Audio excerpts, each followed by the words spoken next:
The Majority Report with Sam Seder. It is Wednesday, August 28th, 2019. My name is Sam Seder. This is the 5-time award-winning Majority Report.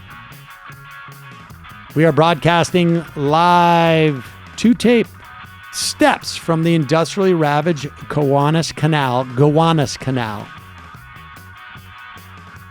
the heartland of America, downtown Brooklyn, USA. Oh yes, ladies and gentlemen, we're all on vacation, but we have another brand new must-hear show for you today.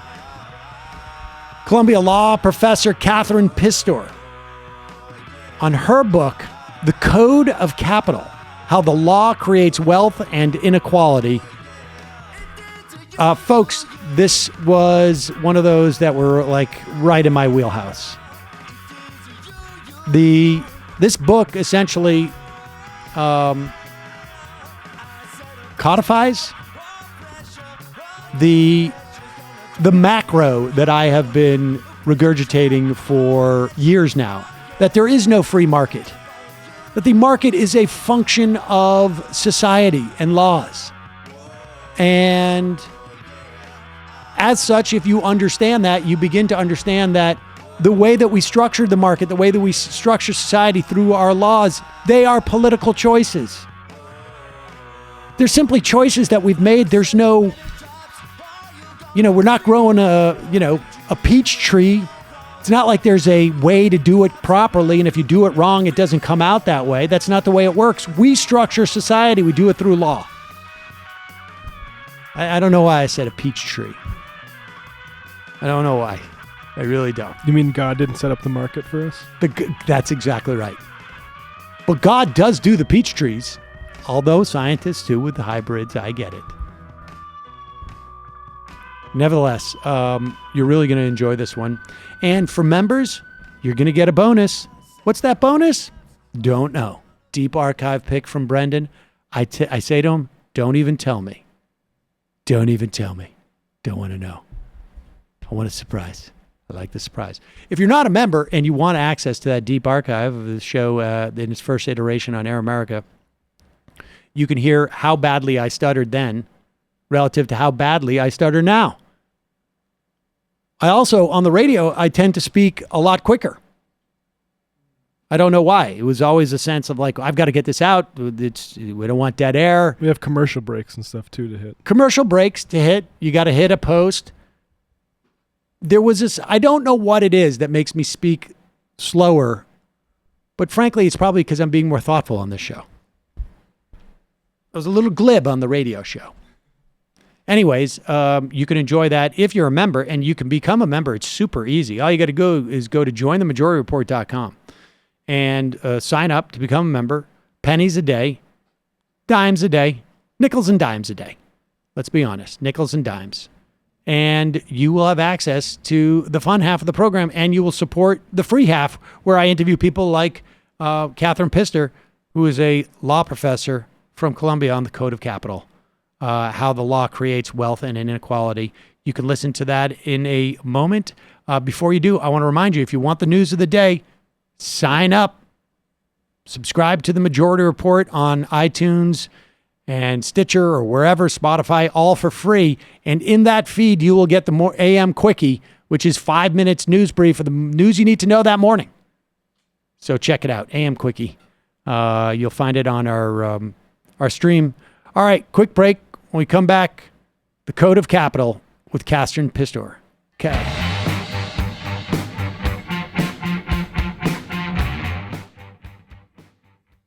We are back. Sam Seder on the Majority Report on the phone. It's a pleasure to welcome to the program Katharina Pistor. She is the Edwin B. Parker Professor of Comparative Law at Columbia University Law School, I should say, and the Director of the Law School Center on Global Legal Transformation, and the author of The Code of Capital, How the Law Creates Wealth and Inequality. Katharina, welcome to the program. Thank you very much for having me. So the look as you look to the question of I guess it started where you were looking for the question of like, why is there such inequality? I know that you started at least developing the idea of this book in 2007 or 8, around the time of the financial crisis. Just tell me a little bit about the genesis of how that of that journey that came to the understanding that that in many respects capital is a function of law. Yes, sure. So I think as the financial crisis unfolded beginning in 2007 and it really imploded in 2008, many observers were trying to understand what was happening. And I think I came to the conclusion, as did others, that the existing analytical frameworks that we had, the existing explanations that we had, were not really sufficient. And neither did I just want to say, oh, this is just another blip, maybe some exogenous shock, and the system will come back on its feet somehow. It did eventually come on its feet, but only because of extraordinary measures by the central banks of various countries and by legislatures that passed bailout packages. And so I put together a research group of folks from different disciplines, from law, political science, sociology, and economics. And I basically asked the question, what is it that we missed with the analytical frameworks that we had? So basically take what you know, your analytical framework, take a segment of the financial market and explain to me why we didn't understand what was going on. Just look back 10, 20 years and just explain what we can explain, and then tell me where your theory breaks down. And we conducted this research project over a course of 1.5, 2 years. And what we basically discovered relatively soon is that many of us had just missed the basic building blocks of how the financial system is constructed. And so that's when I started to develop what I then called the legal theory of finance, which basically says every financial asset in our complex financial systems world, right? So there are villages where you can do just on-spot transactions, and we don't need that. But in a more complex setting, every financial transaction is a legal commitment that is ultimately backed by state power, and only with the state power it becomes scalable so that we can trade in anonymous markets and still rely on enforceability somewhere down the road. And so I developed a whole theory on that and published a paper in 2013.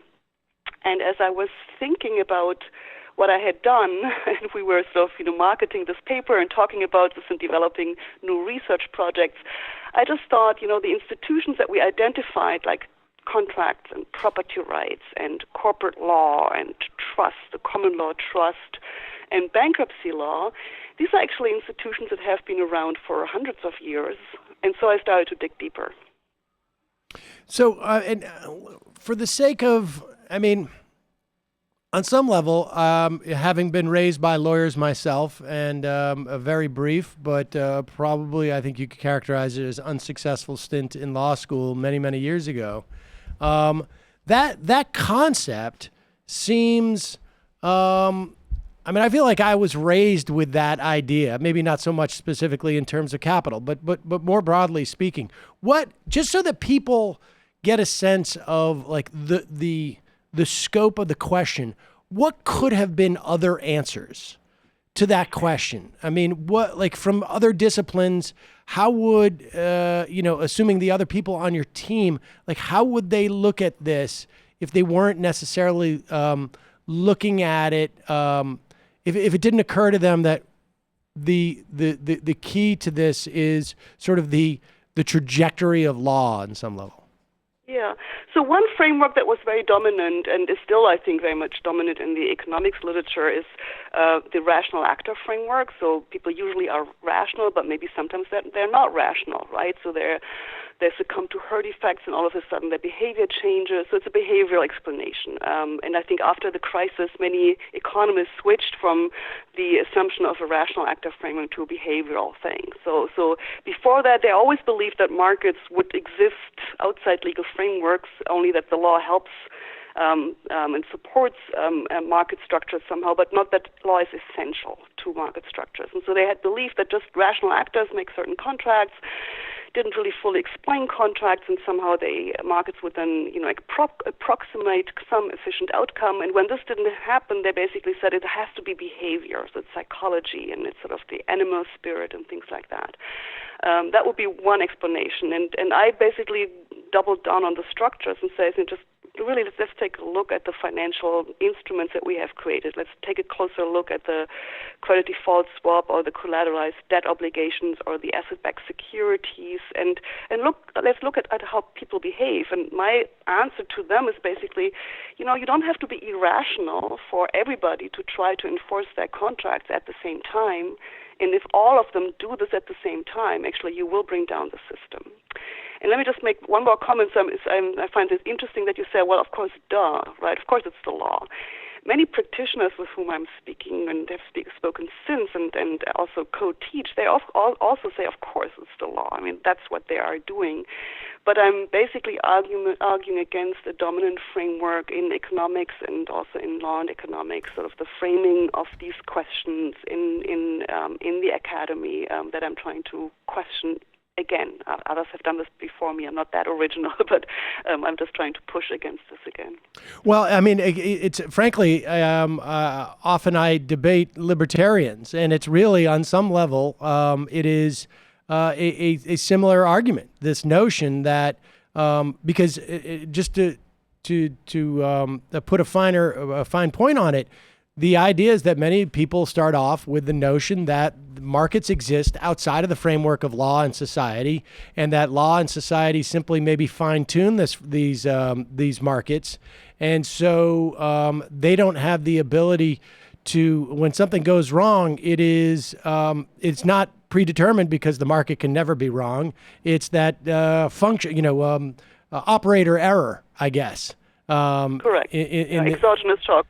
Yes, exactly. Yes. So, all right. So starting with this notion that the market cannot exist without law, and then basically you go through a history of how the law has created the various elements of the market, including capital. I mean, tell us how that sort of that flow of history happened, I guess. Yeah. So I'm basically saying, what happened is that law creates certain ranked orders and ranked rights to certain claims. It could be, land. It could be a claim to future payment, like debt. It could be rights to a business organization. It could be rights to ideas that somebody has. So somehow law gives some priority right to such assets.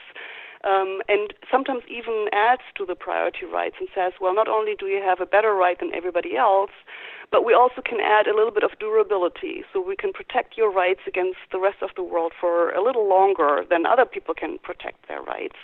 And maybe for some other rights, we even give you another attribute, which is you can actually convert your assets into a more stable asset on demand, or at least you can try to push others to accept this kind of put option. And last but not least, we can actually make your rights enforceable against the world, which means against anybody, whether or not you directly contracted with them. So I'm basically identifying 4 attributes that the law confers on assets, which is priority. I just mentioned this. This is a rank order. It's sort of a hierarchical order. It's durability. It's the extension of these priority rights in time. It's convertibility, which is basically a way of securing past gains by converting your assets into something else. And universality extends these attributes in space.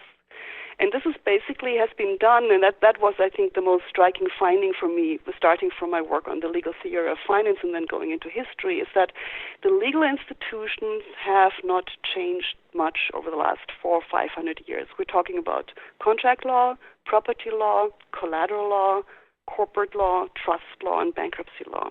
So if you take the core features of these legal modules, I call them in the book. These are legal modules. If I take these legal modules, I can basically graft them on any asset and thereby flip them from a simple asset into a capital asset. Okay, so why don't we go through that with an asset so that people understand these sort of four elements that the law provides to an asset, and then let's talk about, because I mean, I think to a certain extent we have a hint of what is problematic in this in some way, because 400 to 500 years ago, we weren't talking about a democracy, right? We were talking about certain people get certain things, and the way we justify the creation of these rights, and thereby we're going to fashion a machine, the law essentially, around the way that we want these rights to exist. The way that we justify it was ostensibly, God said that I'm the one who should get this. And now we're gonna create basically a machine that is gonna make it look like man has done it on some level, as opposed to just like me, deciding I happen to have the right last name or whatever it is. Yes. So walk us through what it means to sort of like, I guess, create this priority to extend the endurance of the laws, or the durability, the convertibility, where you can take something and convert it to something else, I guess, and the universality that it basically protects this asset from all comers. Walk us through like what that would mean in practice for something. Yeah.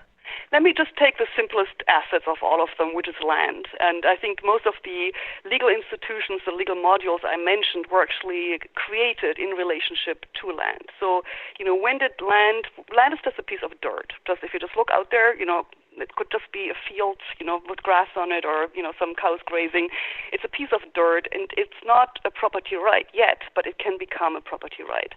And, people know, of course, about sort of the famous enclosure movement in England. So in the 16th century, the landlords decided to prevent the commoners from using the land in ways that they had done for centuries. So for centuries, they could just go on the land at certain times of the year, graze their own cattle, grow their own crops. And at some periods during the year, maybe the landlord would have sole control over the land, but it was basically shared. And at some point, the landlords basically started to build fences and to build hedges. And then the commoners came back and they broke the hedges and they broke the fences.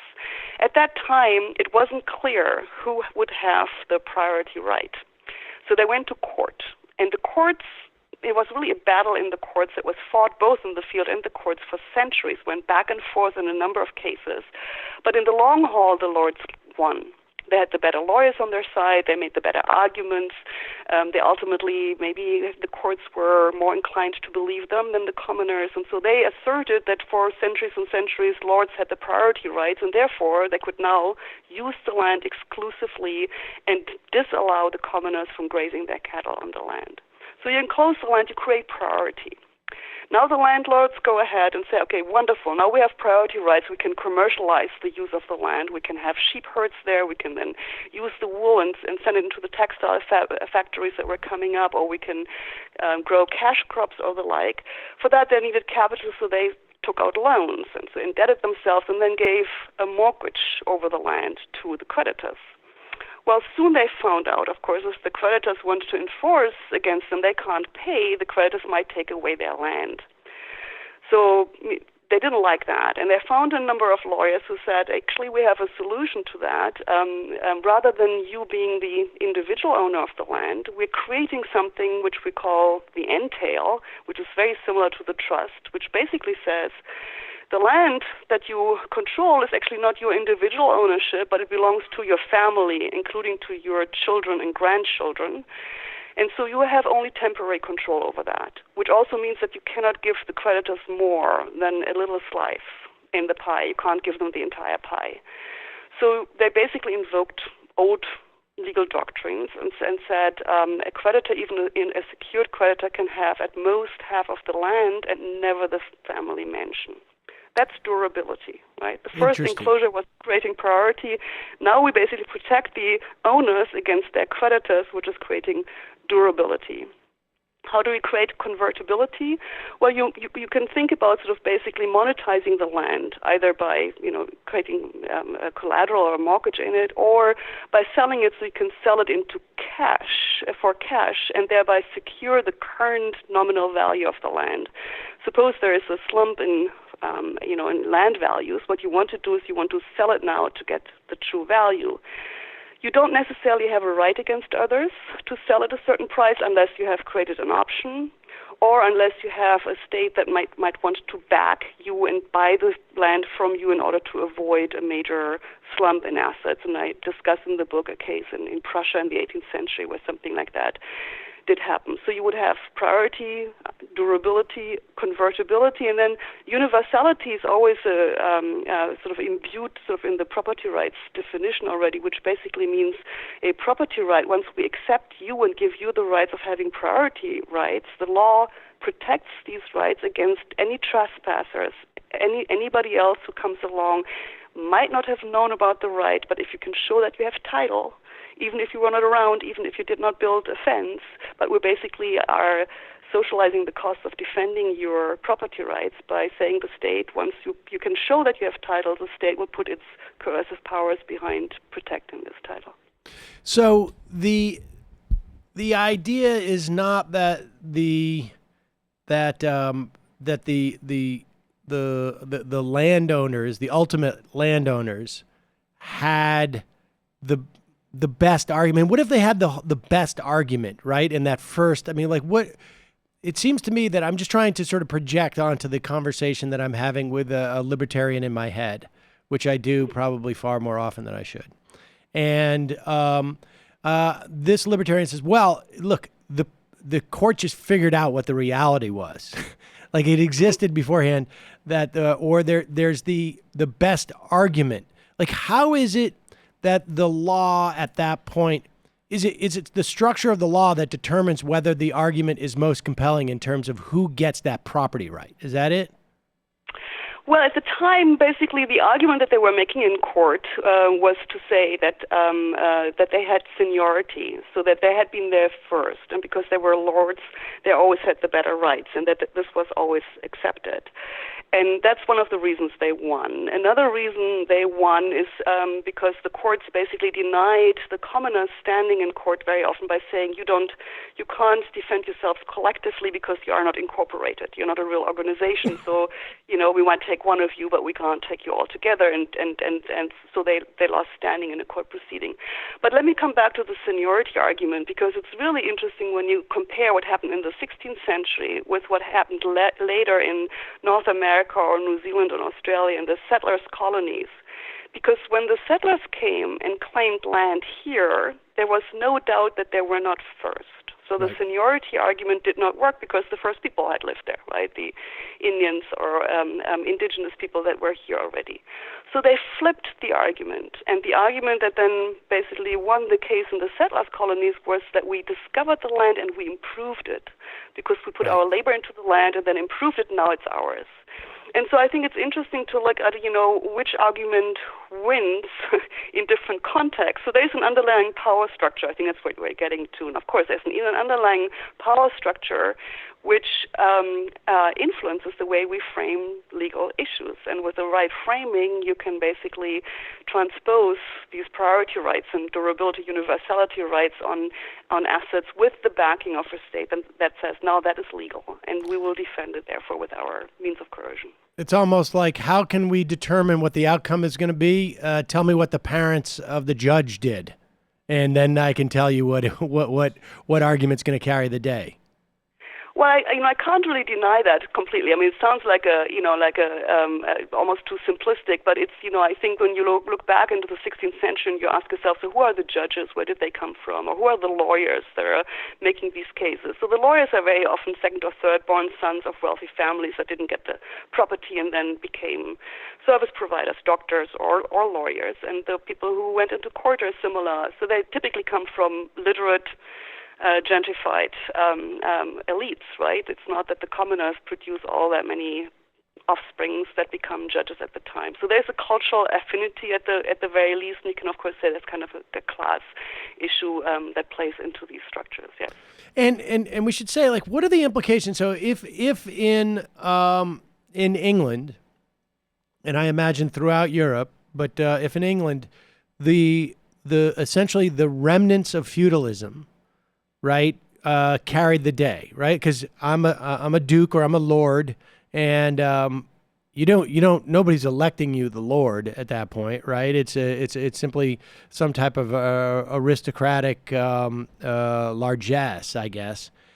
If that creates the foundation for the property right there, how do you, like, what happens with the law that when we get to the colonies, what's the mechanism that the law basically used to sort of find that, well, this, there's no lords here, right? There's commoners, let's call them indigenous people, and then other types of commoners who have, added their labor to the, like, what did the law have to do anything? I mean, I guess, like, on some level, like, I'm scared. When you see how the court in England in 1 century can rule 180 degrees from a court that ostensibly comes from that same lineage in the United States, a couple of centuries later, can rule 180 degrees.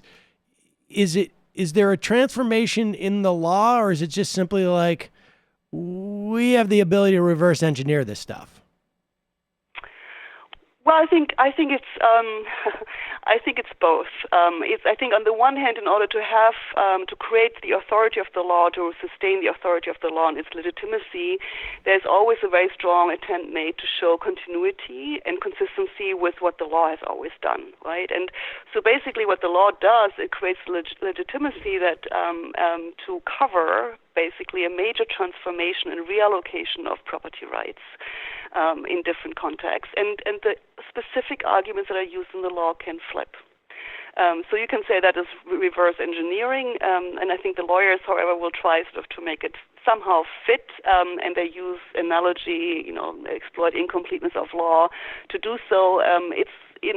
There's always, of course, a lot of wiggle room to put your own political preferences into that, right? But I think there's sort of these dual strand of things going on. There's an underlying power struggle, of course, going on, and then there's sort of at the surface the attempt to ensure that people have trust in the law by trying to couch the law as if it had always been that, even though if we look a little closer, it actually changes quite considerably in exactly the kind of argument that they're using to create priority rights. But the goal is always to sort of reconfirm certain legal entitlements, but the way you do the specific arguments, they change over time. And that dynamic is the one that basically, I guess, is really sort of illustrates that the market and capital and these things are not, they don't exist in nature, but they are really, at the end of the day, political decisions. I agree with that. So I'm basically saying, the capital asset has to be put on legal steroids, and these are these attributes I mentioned before. They have to be better and have to have superior rights over others. You have to be able to convert to defend these rights in court. And in that sense, what the judges are doing, if they confer these rights and are vindicating the claims that one side is doing, they're basically allocating these rights. And this is a politicized decision. This is not just a neutral decision. This is a politicized decision. And so judges have, in the common law tradition, judges have done this for a very long time, and they still basically doing this, just to stretch the whole argument to today. And we talked about the transition from feudalism basically all the way to democracy. The dilemma that we face today is that we basically are in a constitutional framework where we are saying, well, yes, they're still judges, and they're still supposed, of course, to make the law in conformity to the tradition, like in the common law. But at the same time, we have legislatures that govern our collective will and are enacting laws at a certain level, and there can be a clash between these two modes of lawmaking, between the democratic, more top-down legislated mode of lawmaking, and the continuity of trying to use the elements of the code or the modules of the code to refashion capital over time. I mean that is, and there feels like there's like another level to it on some level. On some level, I mean, because there's another, and then we lay our decisions that we see in the law today over that sort of tension too, right? Because we have this sort of notion of common law that is basically bequeathed to us from feudalism, that necessarily sort of like baked into the cake is this notion of like, well, of course the law privileges or advantages one sect of people, one group of people over another. That was almost like the whole point of starting the law, right? And we have that, and then we have this sort of theoretical attempt to democratize the law. And then on top of that, we have these sort of machinations within that tension that still are influenced by, we still have that same problem of like, who's this person's parents that are judging, right? It's a little bit less simplistic today, but so we have that on top of that tension. Yeah, so I think, and I would just add one more thing is sort of, the way the arguments are made in favor of, let's say, bottom-up self-coding of capital is now, within the paradigm of market efficiency. So private parties know best what's best for themselves.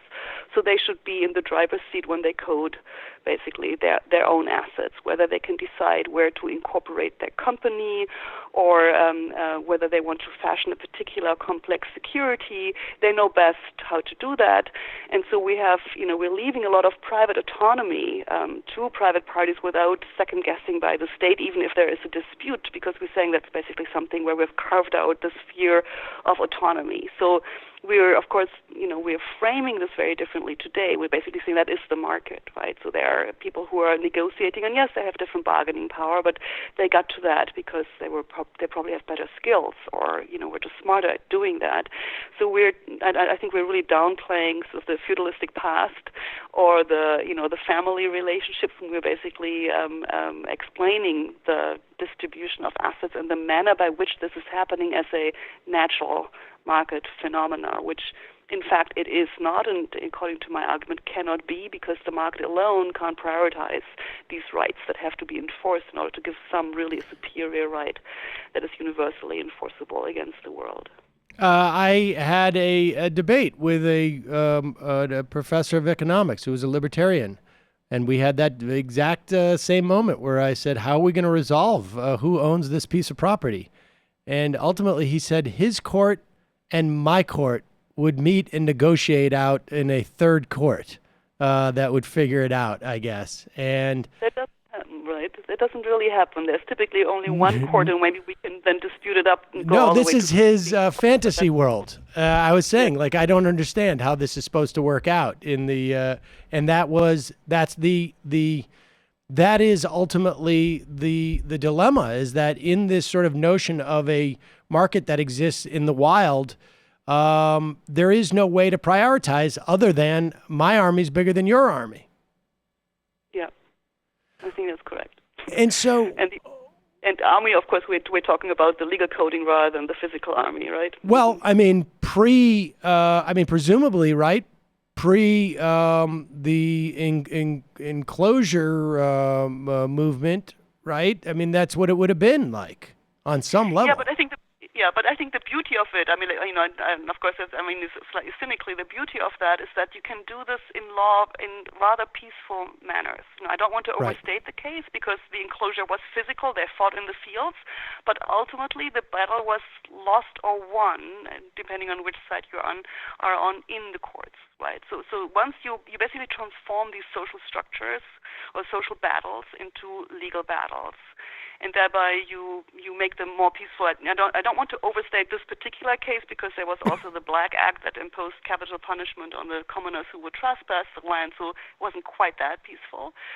But we're still basically bringing this into the legal fold, and thereby the struggle changes quite considerably, and the winners have a bigger backing of legitimacy on their side. So, for folks who are sort of like, understanding this concept, like, and this is, I think like this, this assessment is largely diagnostic about our system. But where does that, once people take that diagnosis that that assets, that capital, exist only because of the law? What should they? I mean, how does at what point does the rubber meet the road with this? And is it people being aware that our political, our economy is a function of our political decisions as represented through laws that we have created and laws that we have adopted from centuries ago? Yeah. So I think the rubber hits the road at a stage where we have reached the levels of inequality that we currently have, which I think even both sides, the rich and the poor, would say probably at that level it's not sustainable. And clearly for the quest of democratic self-governance, this level of inequality doesn't bode well. Let me add one more dimension to that, and I don't want to sound too nationalist on that, but I do want to bring in globalization and the globalization of law here as well. Because we have expanded the sphere of private actors being able to pick and choose their laws and try to protect their own interests by getting legal vindication of their interest. And today they can do this not only in their own legal system, but they can go to foreign legal systems and get this vindication and might still be able to protect this in their own domestic courts. So this has, I think this is an additional layer which curtails the ability of societies to self-govern, because many members of the society simply opt out of a domestic legal system, opt into another one where they can get better rights, and the local courts will still enforce them. There's a whole overlayer of legal rules that makes that possible too. So if you take this together, as you suggest, we have to think about sort of where do we go from here. And, you could become very, radical and say we have to dismantle the entire system. I've just studied sort of 400 or 500 years of the system. It's enormously resilient. The law can go and code different types of assets, so you might try to resolve the issue, with land, and then so they're coming back on financial assets or intellectual property rights. I think the next big asset on the agenda are data that are being coded right now. So I think we have to think in more general terms than just focusing on one asset type, and we have to think about the appropriate balance between private autonomy to some extent and then the prerogative of democratic legislatures and lawmakers more generally. And I think the balance is just out of whack. It's just a lot of private autonomy and a decreasing scope for democratic governance. And that's why in the final chapter of the book, I'm basically going through a list of things that we could do. Some of them sound rather technical and might sound rather minor. I think in combination they actually add up to something. And so just in summary, it basically says, well, we can't have just a bias in favor of private autonomy without having second thoughts about this. We have to think this through. We have to maybe limit the scope of the ability of people to opt out of a legal system and still get full enforceability afterwards. So we have to basically regain democratic control, and we have to find other ways also in the domestic legal system to make sure that the private coding cannot happen outside legislatures and increasingly actually also outside courts. Interesting. And so because that's so basically the option you're suggesting is we need to reform our legal codes, and we need to have things like broad regulatory changes that will democratize our courts in the way that we structure capital, I guess. Let me just sort of maybe interrupt here. So the regulation alone, not, but I think I want to really go to the basics of the coding itself, right? The ease with which we can transpose certain priority rights from one asset class to another, that we basically, scale that back. So I just want to not only put a public regulatory framework on top of what we have, because one thing that we have learned is for hundreds of years is that when you control the modules of the code, you can easily get around the regulation that you put in place on the part of the public. So what is the module of the code at that point? Is that just like, we're not even talking about regulation, but we're talking about just simply you can't we're going to put a constraint on your property? Are we basically saying sort of we have to, the courts, for example, have to have the right to sort of review, let's say, if you opt into private arbitration, maybe the courts should be able to have greater say and not only enforce a private arbitral award, which allows you to opt out entirely of the legal system, except for benefiting from the coercive powers of the state, right? So basically saying the courts should have more policy control over how to do certain things and limit the complete opt-out. The courts also should have second thoughts about just sort of saying just because private parties say that's what they want to do, and this creates sort of greater efficiency, and basically saying we should shift the burden of proof. When somebody's saying we need this because we can expand the pie, I want them to also say, well, how exactly do you expand the pie for everybody else except only for yourself before you get these additional legal privileges? I'm, of course, assuming, and that's the weakness of the argument, I'm assuming that judges would be amenable to that, right? So if we have the judges in place that are not, then at that level you can't do all that much. But quite frankly, I think if we don't get to that level and only try to do this through top-down regulation, I think our effects will be limited. So you're talking about broader, like sort of structural things that would, and maybe I misrepresented it by saying curtail property rights. We're just saying not offer as much flexibility as we have in the rights that we have created, essentially. Correct. That's correct. And so just lastly, give me a view of, like, just for the sake of having done due diligence here, what is this is the thing I can't figure out. I don't even know how to conceive of this, but what is, and I imagine if I was to bring that libertarian on, that they would have their notion. But again, like I say, it involved like multiple courts and negotiations at the end, and there was no clear. I could not see at what point that ends. But if the option was to dismantle, right, rather than, you said that was that's some people's solution to this problem. What would that even look like from your perspective? So I think one of the things that I also consider in the book is basically you just take away the punch ball, which basically says we guarantee the enforceability of the private rights that you create. Well, we say we don't guarantee this anymore. We might, but we might not, right? So there's, for example, one provision in the Dodd-Frank Act that says if you create mortgages without checking anything, right, these ninja mortgages, you don't check whether people have income, you don't check whether they have any kind of way to sustain the mortgage they're taking on, these mortgages may not be enforceable. Right. That's what I mean by taking away the punch ball. So just sort of this blanco guarantee that I think over the last several decades, especially in the U.S. and England, but increasingly so also in other countries, we've given the private coders to say, we think you're great, and just go forward and code this and saying, well, we know that you need the enforcement powers of the state, because otherwise the credibility of the asset declines. If we basically say, we'll check whether we really want to enforce your contracts at the end stage, right, and the courts will not blindly give their enforcement power to that adds uncertainty to the system. And when you listen especially to the representatives of the financial sector, they always want legal certainty.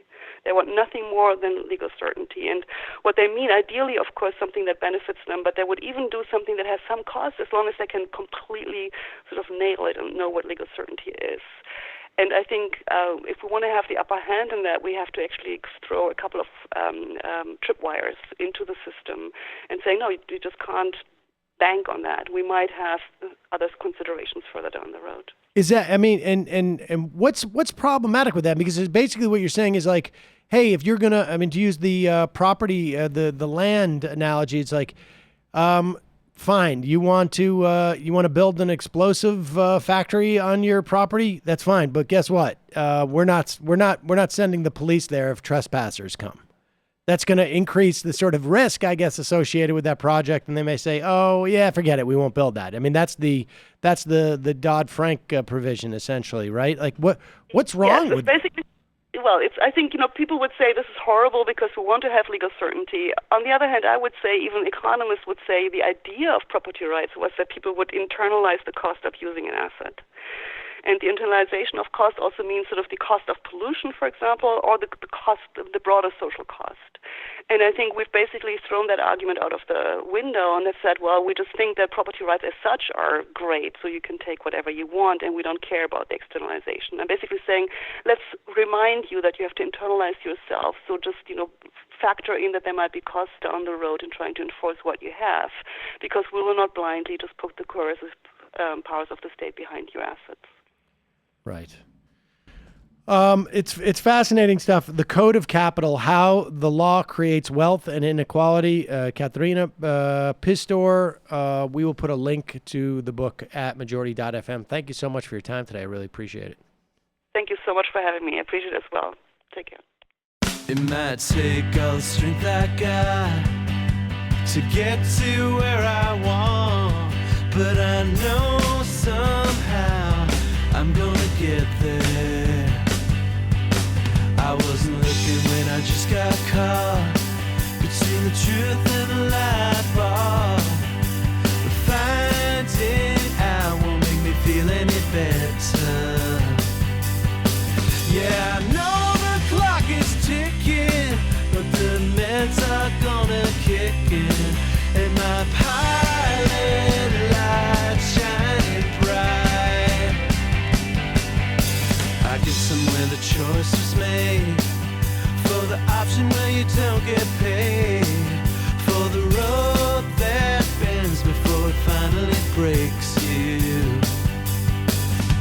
I guess somehow I lost my drive between the 101 and the 5. Do you know how far the detour takes you?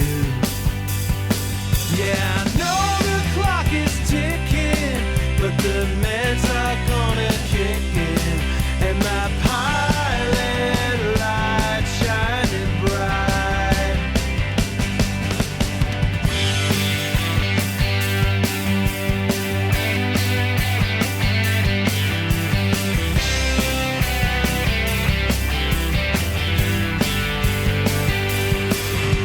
The months drifted into years while I shifted in and